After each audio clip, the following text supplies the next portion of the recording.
When you think of the blues, names like B.B. King and Louisiana's own Buddy Guy come to mind, and another Pelican State bluesman, Chris Thomas King.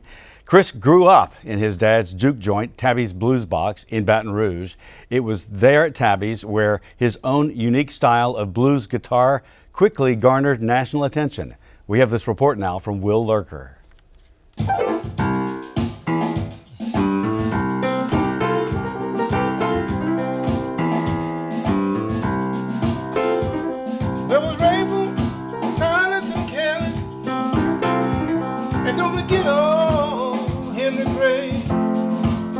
When he played his piano, you know, put a smile on your face. My name is Chris Thomas King. I was born and raised as a young kid in Baton Rouge in my dad's blues club called Tabby's Blues Box. I put out my first album, I think, as a teen, and that took me, I moved to Europe. I made my way back to New Orleans, and ever since I made my way back, I kind of immersed myself in Louisiana culture. Chris Thomas King, a Louisiana native blues artist most known for his musical and acting work on feature films Ray and Oh Brother, Where Art Thou? Well, I'm crawling through the grass, baby, when the grass is high. King was introduced to the blues at a young age by his father, Tabby Thomas, who had already established a national reputation as a blues legend.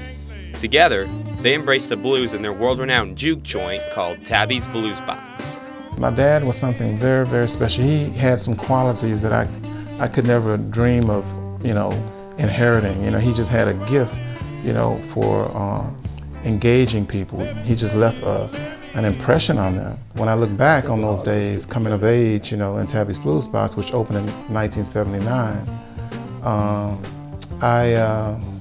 I wouldn't trade it for the world now, because there's things that I learned there and things that I absorbed there that I couldn't get in any book or any secondhand way. So I got a lineage, to the roots of the blues and the roots of Louisiana music.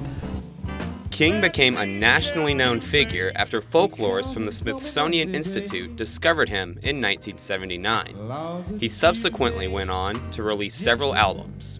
They began encouraging me and following me and writing to other folklorists and stuff that this guy, like Lead Belly, like Muddy Waters and other people represent something, that we should take a look at. And it turns out, looking back, I was the last, folk blues artist to be discovered by folklorists in the 20th century. So I'm kind of like the end of a long tradition that started with people like Lead Belly. Many Americans believe that the genre of blues originated in Mississippi, but King firmly advocates that it originally came from Louisiana. It's a Creole term. The word blue comes from old Protestant words like blue laws. No dancing here, no drinking, no mixed race dancing, no this, that, all these moralistic rules.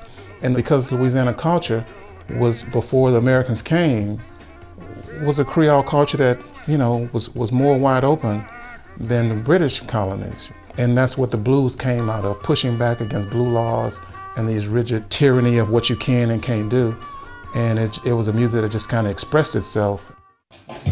Despite his upbringing in traditional classic blues, King wanted to expand upon from the conventions of his elders by incorporating modern musical elements into his music, such as the drum machine. Like most young people, you grow up in a certain culture, but you're more curious about what's out there, what's out in the big wide world, as opposed to this farm you're growing up on or this family store. Well, we had a family juke joint, and I was curious about the wider world. I made my first hip-hop blues statement, 21st Century Blues from the Hood, in '93, and that record was the first rap blues statement. King's first venture into the hip-hop world was well received overseas, but American audiences found difficulty in embracing his new musical style. In my music lately, I've been running up against these, I call them blues mafia people, who want to maintain and continue these tropes from the past. King's most recent battle with the music industry comes with the Recording Academy's Grammy Awards, which recently removed his newest album, Hotel Voodoo, from consideration for the category of Best Contemporary Blues Album. The Academy's reason for removing the album was due to an unauthentic blues sound. It's absurd. But if we all have to paint with the same brush and paint the same picture and play the same notes, then what's the point in that? Muddy waters come and wash my blues away. King is currently writing a memoir on the history of blues, entitled The Blues, the authentic narrative of my music and culture therewith. It's a memoir, but it's a broader history of the music. And as far as I know, it's the first blues history book written by an African American. And that's part of the problem. You know, I used to be angry at people for not knowing the authentic story or the authentic history. But then again, if you don't tell people your story, if you don't put your story out there, how are they supposed to know? That was Will Lurker reporting. This month in Los Angeles, King opened in the stage play Lackawanna Blues.